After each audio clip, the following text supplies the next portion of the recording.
Bismillahirrahmanirrahim. Assalamualaikum warahmatullahi wabarakatuh. Perkenalkan, saya Ridwan Romansyah dengan NIM 181354025 dari program studi D4 Teknik Elektronika Politeknik Negeri Bandung. Kali ini saya akan membahas mengenai proyek mandiri di mata kuliah Sistem Kendali Digital dengan judul Kendali Kecepatan Belt Conveyor dengan metode PID. Tanpa menunggu lama-lama, langsung saja kita ke videonya. Untuk pembahasan pada video ini akan dibagi ke dalam 5 bagian. Yang pertama ada tujuan, deskripsi alat, pengetesan komponen, perancangan kendali PID, dan tuning parameter juga uji gangguan. Tujuan daripada proyek kali ini adalah yang pertama untuk memenuhi tugas akhir mata kuliah sistem kendali digital. Yang kedua adalah merancang dan mengimplementasikan sistem kendali PID. Dan yang ketiga adalah merancang prototipe kendali kecepatan belt conveyor dengan metode PID berbasis Arduino Uno. Proyek mandiri ini akan membuat sebuah alat pengendali kecepatan motor DC yang mana akan ditempatkan dengan plane conveyor sebagai mesin pemindah barang. Konsep pengendalian pada alat ini adalah menjaga agar nilai kecepatan conveyor selalu sama dengan nilai kecepatan set point atau nilai yang telah ditentukan, meskipun nantinya terdapat gangguan berupa perbedaan beban pada conveyor. Berikut ini adalah diagram blok pada proyek pengendali kecepatan pada belt conveyor. Yang pertama ada set point, lalu ada controller Arduino, driver L298N sebagai motor driver, lalu ada motor DC 12 volt, lalu di-feedback-kan dengan adanya sensor rotary encoder yang nanti akan dibandingkan dengan nilai set point. Dan yang terakhir ada output. Pengetesan komponen ini bertujuan untuk melihat apakah komponen yang digunakan dalam keadaan baik atau tidak. Yang pertama ada pengetesan Arduino Uno. Pada pengetesan Arduino Uno digunakan program Blink yang sudah terdapat pada software Arduino Uno dan didapatkan hasil bahwa Arduino bisa mengcompile dan mengupload dengan baik dan didapatkan output berupa Blink pada pin 13 yaitu LED di sini.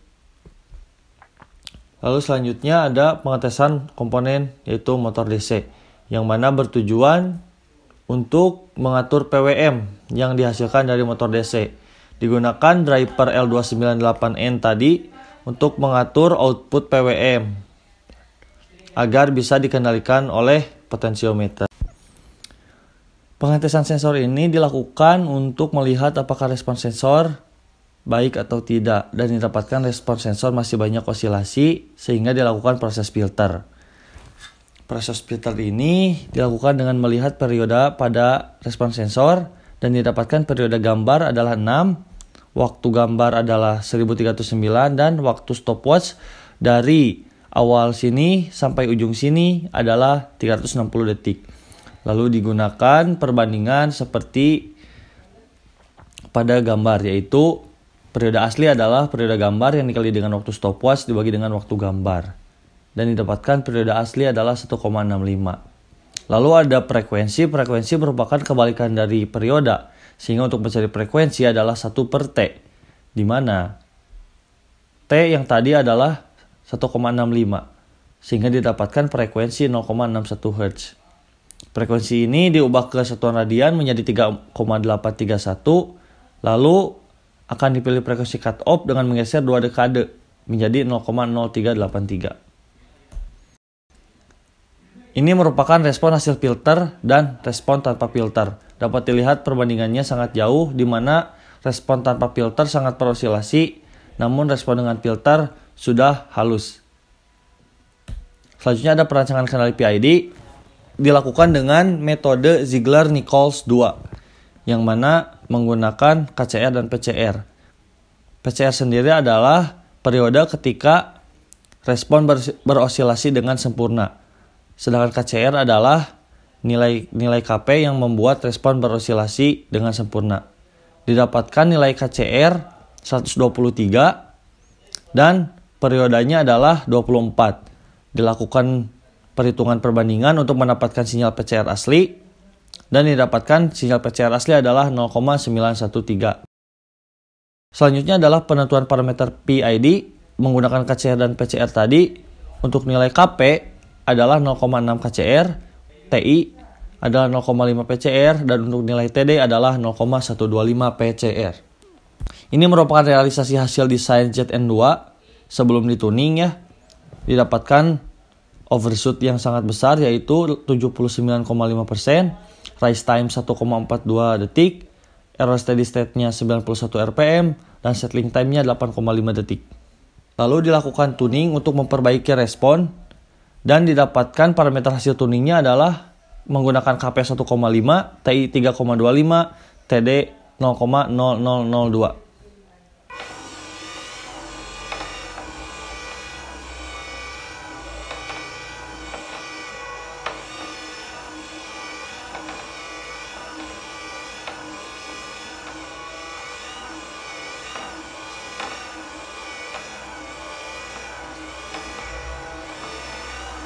Ini merupakan respon setelah dituning yang mana tidak ada error steady state dan overshoot hanya 0,2%. Start rise time 4,18 dan settling time-nya 3,3 second. Berikut adalah perbandingan respon awal dan respon setelah tuning.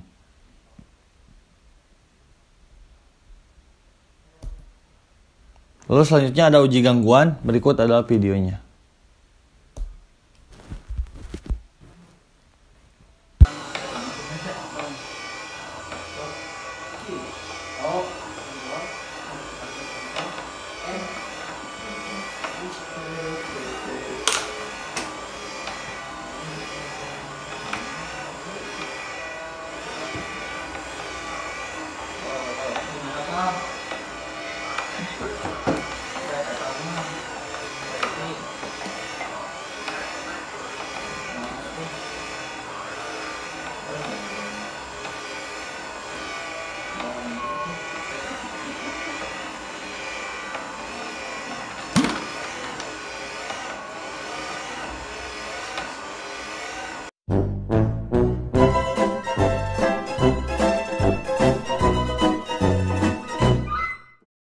Sekian untuk proyek mandiri sistem kendali digital yang saya buat.